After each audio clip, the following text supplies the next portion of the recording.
Assalamualaikum warahmatullahi wabarakatuh. Jumpa lagi dengan saya Taufik Asikin di Asikin Channel. Pada video kali ini saya akan mereaksi sebuah video tentang Bapak Kiai Haji Idrus Romli ya. Wahabi dengan Muhammadiyah. Muhammadiyah ini memang setengah Wahabi. Muhammadiyah setengah Wahabi katanya. Setengah Wahabi. Saya baca putusan tarjih Muhammadiyah. Di dalam akidah ini menggabungkan antara akidah Wahabi dengan akidah Aswad. Menggabungkan akidah Wahabi dan Aswad. Wahdaniyat itu ada 3. Allah Maha Esa di dalam sifat, Maha Esa dalam sifat, Maha Esa dalam perbuatan. Wahabi tauhidnya ada 3, tauhid rububiyah, tauhid uluhiyah, tauhid asma wa sifat. Muhammadiyah ambil dari Aswaja 2, dari Wahabi 1. Wow, Muhammadiyah ngambil dari Aswaja dan dari Wahabi katanya. Maha Esa dalam sifat. Padahal yang lahir terlebih dahulu malah Muhammadiyah ya.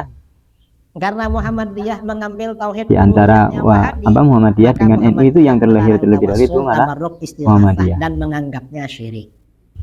Ini kesamaan Wahabi. Jelas itu syirik Muhammadiyah dengan Wahabi. Yang kedua, Wahabi ini tidak, Muhammadiyah ini tidak bermadhab. Tidak bermadhab, ya. Maka kecenderungannya di dalam ibadah cocok pada Wahabi. Ya.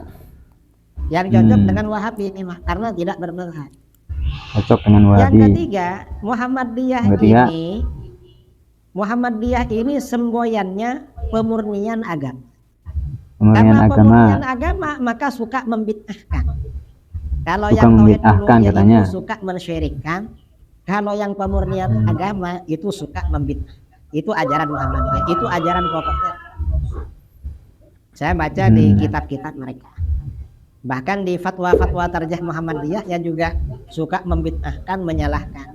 Padahal yang disalahkan nggak salah, cuma dia nggak tahu. Ini yang itu ya katanya ya. Muhammadiyah. Karena tokoh Muhammadiyah sering buka kitab hadis, melarang sholat qobliyah Jumat. Alasannya sholat qobliyah Jumat itu gak ado. Mengapa gak ado? Gak sama dengan sholat zuhur. Itu ahli hadis. Jawaban kita yang ahli hadis bukan kamu. Siapa? Yang ahli hadis Imam Bukhari. Imam Bukhari dalam sahihnya menganjurkan sholat qobliyah Jumat. Itu. Nah, Muhammadiyah ini mirip Wahabi, sering bawa propaganda kembali pada Quran dan hadis. Lalu mereka melarang sholat qobliyah Jumat, ikut mazhab ahli hadis. Imam Bukhari menganjurkan sholat qobliyah Jumat. Di Sahih Bukhari ada babus sholati qoblal Jum'ah rak'atain wa ba'daha rak'atain. Bab anjuran sholat qobliyah Jumat 2 rakaat dan ba'diyah Jumat 2 rakaat. Lalu Imam Bukhari menyampaikan dalilnya. Yang pertama dalil umum, hadis Ibnu Mas'ud, ala baina kulli adzanaini sholatun. Ingat, setiap antara azan dan iqamah ada sholat. Maksudnya sholat qobliyah. Sebelum sholat Jumat ada azan, ada iqamah, berarti ada sholat qobliyah. Ya, demikian tadi ya teman-teman ya, pendapat dari Bapak Kiai Idrus Romli yang mengatakan bahwa Wahabi itu setengah dari Wahabi ya. Ya, itu terserah ya, terserah pendapat beliau ya. Mungkin kalian punya pendapat yang lain, silakan boleh ditulis di kolom komentar ya guys ya. Oke, mari kita melihat pendapat yang lain ini, pendapat dari Ustadz Mujiman. Bagaimana ya pendapat beliau ini ya? Ustadz Mujiman ini Ustadz dari Muhammadiyah. Bagaimana pendapat beliau tentang qobliyah Jumat ini ya teman-teman ya? Oke, kita simak videonya ya. Ini sholat sunnah pada saat hari Jumat. Khususnya hari Jumat ini maksud kita adalah sholat Jumat.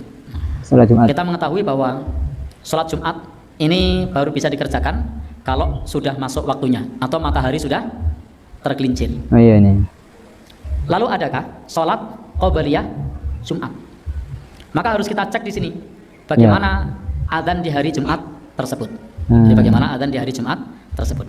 Dan adakah di zaman Nabi Shallallahu Alaihi Wasallam atau para sahabat yang sholat sunnah qobliyah? Iya. Jawabannya ada atau tidak? Kalau yang dimaksud sunnah qobliyah tidak ada. Jadi sunnah qobliyah itu tidak dikenal di zaman Nabi. Maksud saya qobliyah Jumat itu tidak dikenal di zaman Nabi, tidak dikenal di zaman sahabat sahabat Abu Bakar maupun sahabat Umar. Karena saat itu adzannya hanya sekali. Baru kemudian di zaman sahabat Utsman adzannya dua kali. Maka dengan demikian ketika hari Jumat setelah kumandang adzan tidak dibenarkan untuk sholat sunnah bagi yang masjidnya adzannya satu kali, kecuali dia datang terlambat baru masuk masjid.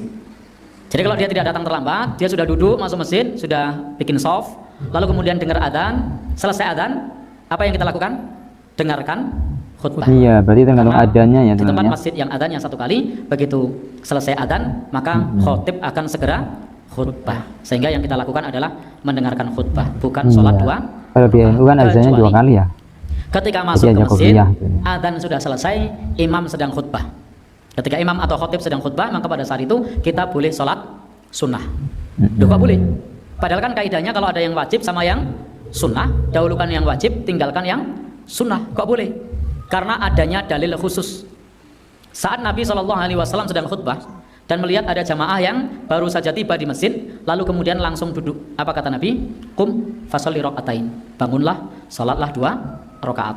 Menunjukkan kalau memang khotib itu sedang berkhutbah, lalu kita baru datang, maka boleh salat sunnah 2 rakaat. Tidak pakai kaidah wajib sunnah, tapi pakai dalil khusus. Saat Nabi khutbah, Nabi menegur yang datang tidak salat 2 rakaat.